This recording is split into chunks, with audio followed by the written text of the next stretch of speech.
Assalamualaikum warahmatullahi wabarakatuh. Di sini kami akan mempresentasikan hasil diskusi kami tentang stratifikasi sosial.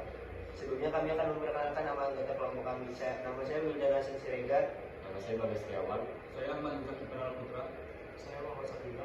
Saya Dewi Nurhatama. Saya Jessica Raini. Saya Muhammad Faisal Zidan. Saya Bimo Satria Raji. Pengertian stratifikasi sosial. Menurut Kamus Besar Bahasa Indonesia, stratifikasi sosial adalah pembedaan penduduk atau masyarakat ke dalam kelas-kelas secara bertingkat atas dasar kekuasaan, hak istimewa, dan prestise. Secara umum, stratifikasi sosial adalah penggolongan masyarakat ke dalam kelas yang disusun secara bertingkat. Menurut para ahli, yang pertama Surjono Sukanto. Menurut Surjono Sukanto, stratifikasi sosial merupakan pembedaan posisi seseorang ataupun kelompok yang pembedaan kedudukannya secara vertikal. Yang kedua, Max Weber. Menurut Max Weber, stratifikasi sosial merupakan suatu penggolongan masyarakat dalam sistem sosial pada tingkatan menurut privilege, prestis, dan kekuasaan. Selanjutnya, fungsi stratifikasi sosial. 1. Sebagai sebuah alat agar pendistribusian hak dan juga kewajiban, misalkan seperti menentukan kedudukan, jabatan, penghasilan seseorang, dan yang lainnya. 2. Supaya mempersatukan dengan pula mengkoordinasikan kepada bagian-bagian yang terdapat pada sebuah struktur sosial yang gunanya agar mencapai tujuan yang sudah ditentukan sebelumnya. 3. Sebagai penempatan individu atau juga seseorang pada strata atau lapisan tertentu di dalam struktur sosial. Yang keempat, sebagai penentu tingkatan mudah ataupun tidak bertukar status serta kedudukan di dalam struktur sosial. 5. Supaya memecahkan berbagai macam permasalahan yang ada di dalam masyarakat. Yang keenam, serta untuk mendorong masyarakat agar bergerak sesuai fungsinya. Bentuk-bentuk stratifikasi sosial. Yang pertama ada sistem kasta. Sistem kasta adalah bentuk stratifikasi sosial yang memberikan garis secara jelas antara satu lapisan dengan lapisan yang lain dan sifatnya sangat kaku. Seseorang menduduki lapisan tertentu semata-mata hanya karena ia memiliki orang tua yang telah berada pada lapisan yang tertentu tersebut. Satu di antara masyarakat yang masih menganut sistem kasta adalah India. Kasta di India atau Brahmana yaitu kasta para pendeta dan pemimpin agama. Ksatria yaitu ksatria para militer atau tentara serta para pejuang.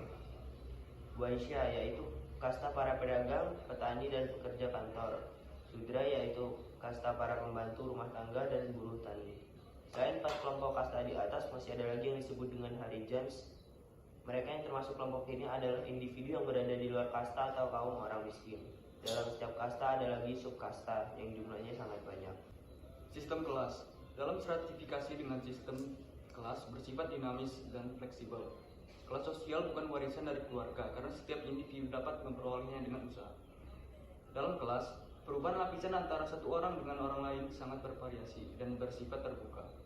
Seseorang pada waktu tertentu dalam posisi di atas, mungkin suatu saat dia akan menempati urutan yang paling bawah akibat kepandaian dan kecerdasan orang lain yang mampu menyainginya.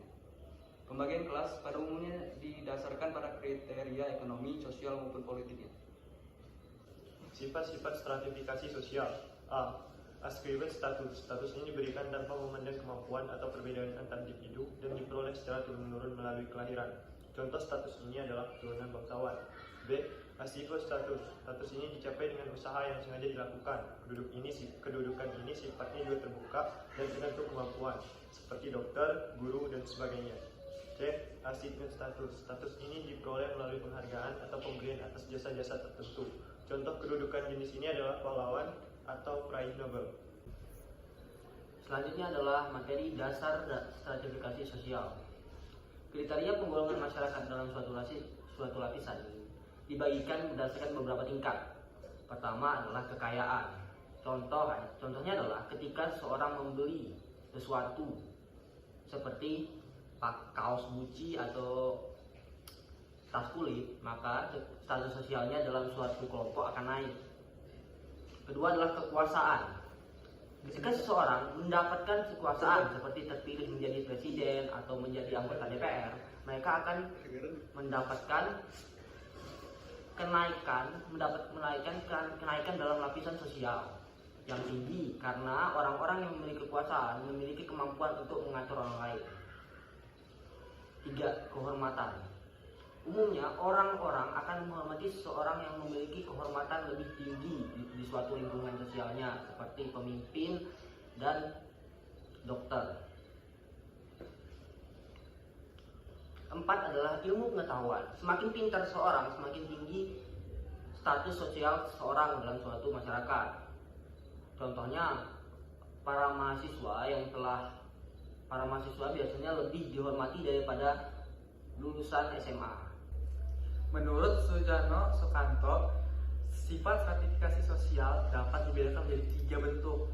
Stratifikasi sosial yang pertama itu stratifikasi sosial tertutup, yaitu sistem lapisan sosial yang membatasi seseorang untuk pindah dari satu lapisan sosial ke yang lain. Yang kedua itu ada stratifikasi sosial terbuka. Stratifikasi sosial ini tiap orang berkesempatan untuk ke lapisan sosial lebih tinggi karena kemampuannya sendiri. Dan yang ketiga ada stratifikasi sosial campuran. Stratifikasi sosial ini itu gabungan antara stratifikasi sosial tertutup dan stratifikasi sosial terbuka. Maksudnya agar bisa pindah ke lapisan sosial lain, maka seseorang harus pindah ke daerah yang lapisan sosialnya lebih berkarakter terbuka. Contohnya, seorang yang mempunyai kasta saudara dapat pindah ke daerah di mana masyarakatnya tidak mengenal sistem kasta. Sekian hasil diskusi dari kami akhiri. Wassalamualaikum warahmatullahi wabarakatuh.